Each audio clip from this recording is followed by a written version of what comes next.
Henry the Hawk, an adventure inside the Book of Secrets. It's because of the imaginations of 5 beautiful people that this silly little fun story is written.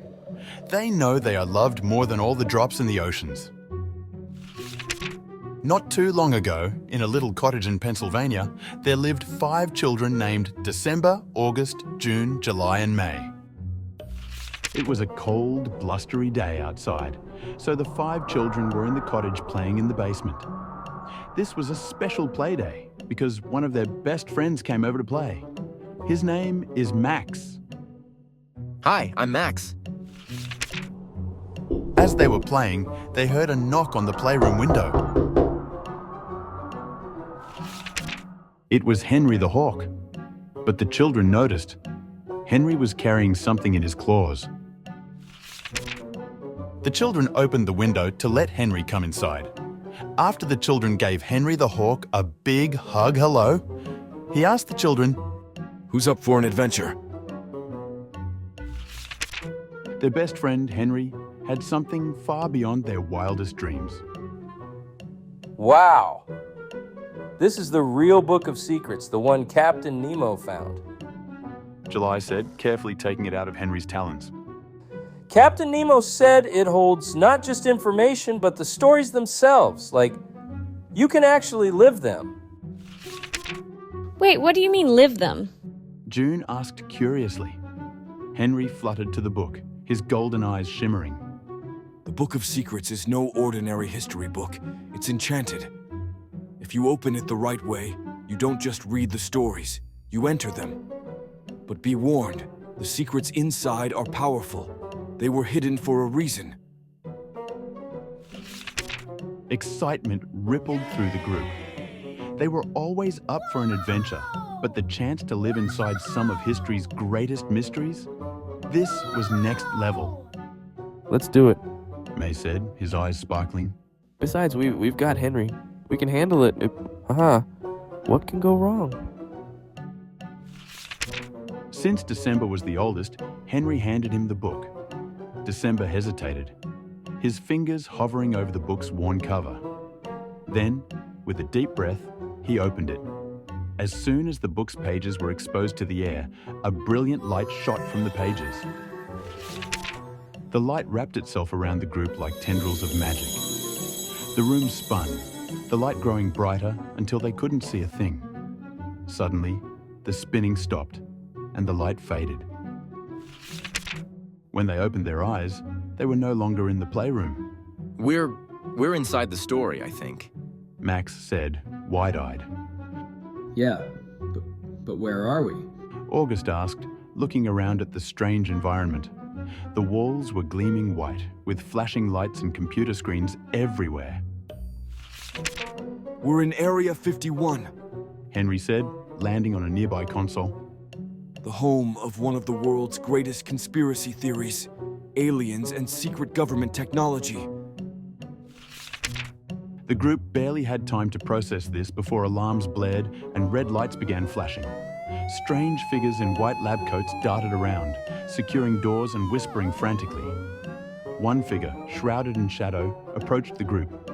"You were not supposed to see this," the figure said, his voice cold and mechanical. Suddenly, behind the figure, a massive metal door opened, revealing something unbelievable. An enormous alien spacecraft hovering in the air. The sight left the kids speechless. This can't be real. Max whispered, his eyes wide. "Oh, but it is." Henry said. The conspiracy theories were right about this one. The government has been hiding extraterrestrial life for decades. Before they could ask more questions, the ground beneath them shifted. The scene blurred, and they were sucked out of the facility and thrown into a new story. When they opened their eyes, they found themselves standing in a dark, dense forest. Well, where are we? July asked, looking around nervously. This Henry announced. is the land of Bigfoot, a creature shrouded in mystery and legend. Many have claimed to see him, yet no one has ever proved his existence. Just then, a rustling in the bushes caught their attention. The friends huddled close together, their hearts racing. Suddenly, a massive figure stepped into view. A tall, furry creature with big, curious eyes.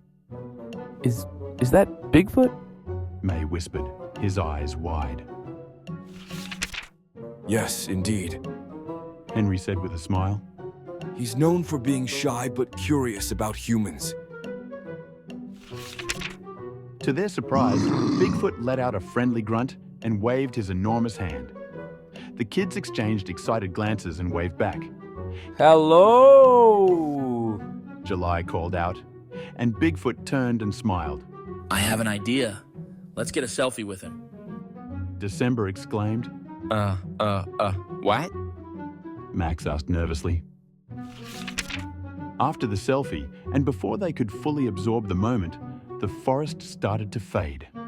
The golden light enveloped them again, and in a flash, they were transported to a new destination.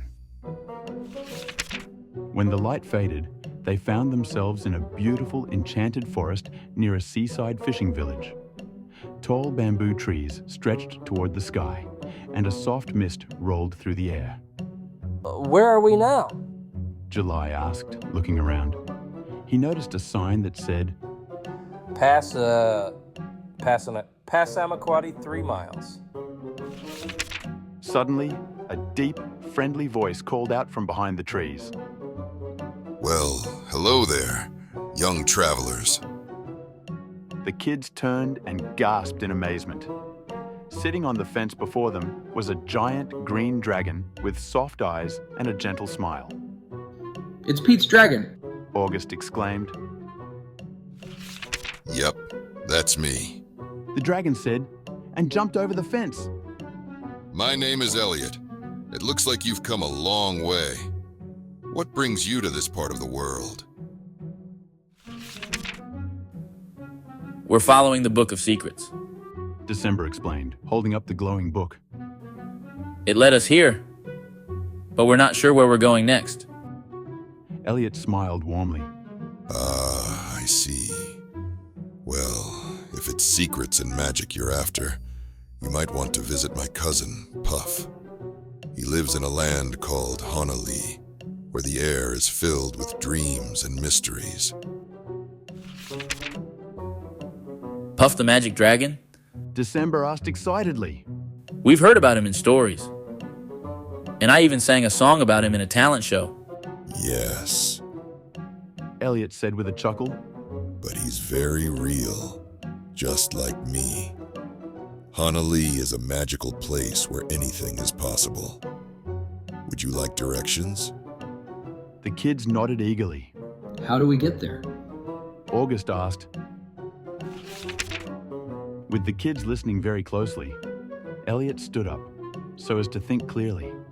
Follow the winding river to the edge of the forest, then look for the misty mountains. Beyond them, you'll find Honolulu. It's a place where magic and wonder never end. But don't worry, I'll text Henry the directions. So Elliot pulled out his dragon cell phone and started tapping. And before Elliot could even finish his words, the Book of Secrets began fluttering with beams of shimmering light coming out of it, and the children got sucked into a new land. As the light faded, the kids found themselves inside an old diner, the smell of burgers and fries filling the air. The place seemed like it hadn't changed since the 1950s. There was a jukebox playing rock and roll music, and sitting in the corner reading a newspaper was none other than Elvis Presley. No way. That can't be Elvis. Max exclaimed. Many conspiracy theories claim that Elvis had faked his death to live a quiet life away from the spotlight. And here he was, alive and well, sitting behind the counter enjoying a burger and fries. You betcha I'm alive. Elvis said, winking at the group. Sometimes a guy just wants to live a normal life without all the fame and fuss. The kids couldn't believe it. Elvis was alive and living in secret. As they watched, the king of rock and roll was living large as a short order cook. And then he asked them, Want to go outside? I'll play you a new song I've been working on. We found Elvis. He's playing us a new song. June whispered, her eyes wide and starstruck. But before he could finish his song, the diner began to fade, and the golden light swirled around them once again. Back in their playroom, the kids landed softly on the floor, with the Book of Secrets sitting in front of them. They were still buzzing from their adventures. Bigfoot, UFOs, Pete's dragon, and even Elvis. This book is incredible. May said, his voice filled with excitement. It doesn't just tell stories, it takes you inside them. The children were so excited at their amazing adventure, they were going crazy. That was fantastical. Max said, his eyes still wide with wonder. We just lived through amazing secrets and real conspiracy theories. I want to come over here and play again. Do you think any of that was true? July asked, looking at Henry. Henry, perched on the big red sofa, said, Some secrets are real, and some are just stories. But remember, the adventure is in the journey. The world is full of mysteries waiting to be discovered. We've lived the legends, June said. but I really wish we could have seen Puff the Magic Dragon. Henry, did you at least get the text of the directions from Pete's dragon, Elliot? Henry checked his cell phone and said, Yep, got them right here. Wow, said all 6 of the children. That was so cool and so much fun. We can't wait for the next adventure. I also look forward to our next adventure. Perhaps we'll have to follow the directions to Land of Honolulu and go see Elliot's cousin Puff.